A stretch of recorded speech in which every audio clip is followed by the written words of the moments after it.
आज जो मैं बात करने वाली हूँ बहुत इंपॉर्टेंट है। वो है प्रेगनेंसी में होने वाला टू फिंगर टेस्ट जो होता है आपका ऑलमोस्ट 8 मंथ जब एंड हो जाता है। और उसके बाद आपको ये टेस्ट हर वीक करवाना पड़ता है बिकॉज 8 मंथ के बाद में आपका जो डॉक्टर विजिट होता है एवरी वीक होता है। बिकॉज 9 मंथ रनिंग चल रहा होता है, डॉक्टर को बेबी का पोजिशन और आपके सर्विक्स का ओपनिंग पोजिशन चेक करना होता है। और एवरी वीक जब भी आप डॉक्टर विजिट के पास जाएंगे आपको ये टू फिंगर टेस्ट होना ही है। आज जो मैं आपको बताने वाली हूँ टू फिंगर टेस्ट होता कैसा है, और क्योंकि ये पेनफुल होता है तो इसके पेन से बचने के लिए आप क्या कर सकते हैं। बहुत इंपॉर्टेंट वीडियो होने वाला है, वीडियो पूरा देखिएगा। और वीडियो अगर आपको पसंद आए तो प्लीज़ लाइक बटन को प्रेस कर दीजिए, जितना हो सके सब्सक्राइब करिए मेरे चैनल को, और ये वीडियो को ज़रूर शेयर करिएगा और मुझे कमेंट बॉक्स में लिखाइए आपको किससे कितना हेल्प हुआ। तो चलिए स्टार्ट करते हैं। सबसे पहले मैं बात करूँगी टू फिंगर टेस्ट होता क्या है। सर्विक्स का मुंह जब डॉक्टर चेक करता है कि उसकी ओपनिंग कितनी हो रही है, थोड़ा बहुत खुल रहा है नहीं खुल रहा है, इसको बेसिकली चेक करने के लिए डॉक्टर ये टू फिंगर टेस्ट करते हैं।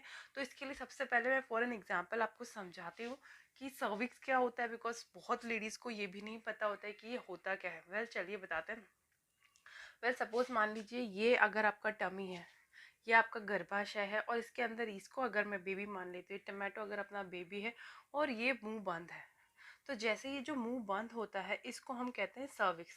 जब तक ये बिल्कुल पैक्ड होता है, इसके मुंह पे एक ढक्कन सा लगा होता है जिसे हम म्यूकस प्लग कहते हैं। मैं बिल्कुल इसके बारे में वीडियो बताऊंगी कि म्यूकस प्लग बेसिकली क्या होता है।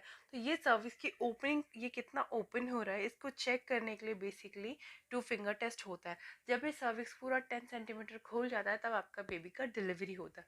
तो बेसिकली जैसे आपका 8 मंथ खत्म हो जाता है ये टू फिंगर टेस्ट होता है। और ये कैसे किया जाता है वो आपको मैं बताती हूँ। सबसे पहले बात तो ये, जैसे आपका वजाइनल मार्ग होता है जो हमारे योनि वाला भाग होता है, वहाँ से डॉक्टर सबसे पहले वन फिंगर इंसर्ट करता है इस तरह से। और अगर वो वन फिंगर इंसर्ट हो जाता है और वो बिल्कुल सर्विस के मुंह पर टच होता है, उसके बाद डॉक्टर एक और फिंगर धीरे से इंसर्ट करता है। दोनों फिंगर वहाँ जाती है, उसके बाद उसको वो रोटेट करके चेक करते हैं कि सर्विक्स का मुंह कितना ओपन हो रहा है या नहीं हो रहा है। अगर नहीं ओपन होता तो वो डॉक्टर उसको फिर से ट्विस्ट करते हैं, जिस वजह से थोड़ा बहुत मुंह उसका खुलना शुरू हो जाता है। बिकॉज जब तक आपका इस सर्विक्स का मुंह ओपन नहीं होता कंप्लीटली 10 सेंटीमीटर, तब तक आपका डिलीवरी नहीं होता। तो 8 मंथ के बाद में एवरी वीक डॉक्टर ये चेक करते हैं, क्योंकि धीरे धीरे 1 सेंटीमीटर 2 सेंटीमीटर खुलता है। बट जब आपको लेबर पेन स्टार्ट हो जाते हैं और उस दिन ये धीरे धीरे करके 2 4 5 6 7 8 9 10 तक खुल जाता है, उस टाइम आपको लेबर रूम में ले जाते हैं और आपका डिलीवरी होता है। डिलीवरी के दिन जिस दिन आपका लेबर पेन चालू होता है उस दिन ये टेस्ट ऑलमोस्ट हर घंटे होता है, क्योंकि आपका जो सर्विक्स है वो चेक किया जाता है, कितना खुल रहा है या नहीं खुल रहा है वो भी चेक किया जाता है। कितनी बार ऐसा होता है सर्विक्स अगर नहीं ओपन हो रहा तो आपको सी सेक्शन के लिए भी जाना पड़ जाता है। तो ये सारी चीज़ें चेक करते हैं। पर ये जैसे जैसे डिलीवरी के दिन जब ये चेकअप होता रहता है आपको, तो उतना पेन नहीं होता जितना आपको यूजुअली 8 मंथ का जब आप विजिट पे जाते हैं तब होता है। क्योंकि जब धीरे धीरे कोई चीज़ खुलते जाएगी ना तो उसके बाद उसमें उतना पेन नहीं होता। बट इनिशियली कोई चीज़ टाइट है और तब वो अब धीरे धीरे डॉक्टर उसमें फिंगर इंसर्ट करते तो पेनफुल होता है। अब इस पेन को कैसे कम कर सकते हैं वो ज़रूर मैं आपको बताऊंगी, क्योंकि ये टेस्ट तो होता है। अगर मैं कहूँ कि पेन बिल्कुल नहीं होगा, ऐसा नहीं, बट आप पेन को बियर कर पाएंगे, ये चीज़ मैं आपको ज़रूर बताऊंगी। जब भी आप डॉक्टर के पास जाते हैं, डॉक्टर आपको सबसे पहले ये बोलता है कि आप पहले तो अपना यूरिन क्लियर कर लीजिए। आपको वॉशरूम होकर ही जाना है। आप जैसे अंदर जाते हैं वहाँ पे डॉक्टर आपको लिटा देता है, और उसके बाद में जब अपना फिंगर इंसर्ट करते हैं ना डॉक्टर, तब आप क्या नॉर्मली हम ये करते हैं कि हमको जब भी इंजेक्शंस भी लगते हैं तो हमारी बॉडी हम बहुत टाइट खींच लेते हैं। आपको ये चीज़ नहीं करनी है। आपकी बॉडी को आप नीचे की ओर छोड़ दीजिए बिल्कुल, और ढीला छोड़ दीजिए, और नीचे की तरफ अपने हिप्स की तरफ आराम से नीचे की ओर थोड़ा सा पुश करिए। उससे क्या होगा ना, आपकी बॉडी ढीली छूटेगी, और जितना ढीला होती है ना चीज़ें उतनी ईजीली चीज़ें अंदर चली जाती है।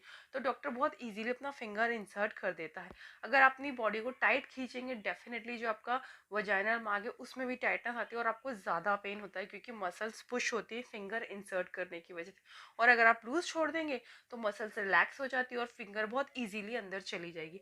हार्डली 30 सेकेंड में टेस्ट हो जाता है। तो आपको बहुत ज़्यादा टेंशन लेने की ज़रूरत नहीं है कि कितना पेनफुल होगा, नहीं, बिल्कुल भी नहीं होता। आप उतनी देर के लिए अपनी बॉडी को बिल्कुल रिलैक्स छोड़ दीजिए, डोंट वरी, आपको बहुत कम पेन होगा। और उसके बाद में आप जब रिलैक्स छोड़ देते हैं, डॉक्टर बहुत इजीली टेस्ट करते हैं और फिंगर को बाहर निकाल लेते हैं, और उनको पता चल जाता है कि आपका सर्विक्स का मुंह कितना ओपन हो रहा है और क्या एग्जैक्टली पोजीशन है सर्विक्स की। और डिलीवरी के दिन तो जैसे जैसे आपका लेबर पेन ज़्यादा बढ़ता चला जाएगा, सर्विक्स का मुंह ओपन होता चला जाएगा, आपको पेन, लेबर पेन वाला पेन ज़्यादा फील होगा। सर्विक्स का ये जो टेस्ट होता है इसमें इतना पेन आपको नहीं फील होता, क्योंकि जिस दिन आप लेबर पेन झेल लोगे ना उसके बाद तो आपको हर पेन मिथ्या ही लगेगा दुनिया का, कि उस पेन से ज़्यादा भयानक पेन कोई भी नहीं होता। तो ये सारा प्रोसेस होता है टू फिंगर टेस्ट में, जो आपको बहुत इंपॉर्टेंट है। सिर्फ अपनी बॉडी को लूज छोड़ दीजिए और जितना हो सके अपना माइंड कहीं और डाइवर्ट कर दीजिए। जैसे ही आप ये सब करेंगे ना, और अगर डॉक्टर हेल्पफुल रही, तो मेरी डॉक्टर तो ऐसे ही करती थी कि मुझे बातों में लगा लेती थी और फटाफट वो टेस्ट कर लेती थी। तो ये चीज़ आपको ध्यान में रखनी है। Just divert your mind, lose your body, बहुत इजीली टेस्ट हो जाएगा। ये टेस्ट बहुत इंपॉर्टेंट है तो आपको करवाना ही है। So thank you so much. Hope आपको ये जो डिटेल है वो थोड़ा बहुत आपको हेल्पफुल ज़रूर रहेगा, और मुझे कमेंट बॉक्स में ज़रूर बताइए कि आपने ये ट्रिक यूज़ करी और आपको कितना हेल्पफुल रहा। Thank you so much, and please like button को प्रेस कर दीजिए, do subscribe my channel, and comment box में लिखकर बताइए मुझे। Thank you so much, bye bye.